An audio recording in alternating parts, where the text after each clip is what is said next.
আসসালামু আলাইকুম। ওয়ালাইকুম আসসালাম। ভালো আছেন? হ্যাঁ ভালো আছি। তুমি কেমন আছো? আছি ভালোই। হ্যাঁ ভালো আছো না? জি। আচ্ছা তুমি কার সঙ্গে আছো? জুবাইদের সঙ্গে। ওই মাদার চোদের সঙ্গে? ওই মাদার চোরটা এতই হারামজাদা। এই শালা শালা লুটির বাচ্চা।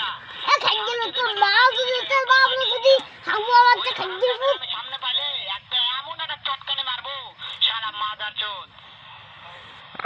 শুনতাছে কথা শুনতাছে আপনার। তবে কি হয়েছে? ওই মাদার চোদ ওই জায়গা আছে নাকি? ও আমার এই কথা খাদ্যের ওই শালা চোদের বেটাকে শুনে শুনে আমি বেশি বলবো। শুয়োরের বাচ্চা। শুয়োরের এই বাচ্চা। শুয়ে বাচ্চা তুই খাদ্যের মারবো শালা শুয়োরের বাচ্চা লুটির বাচ্চা। আপনার বলে ফিরাইব জুবাইদে। খাদ্যের ফুট তাই নাকি? জি। ওই শুয়োরের বাচ্চা আমাকে মারতে চায়? শুয়োরের বাচ্চা জি। আমি দেখা সাক্ষাৎ হলে বলে শুয়োরের বাচ্চা আমি এমন চটকায় মারবো মাদার চোদ। আমি থামাবো। তোর বাবা সুট শালা শালা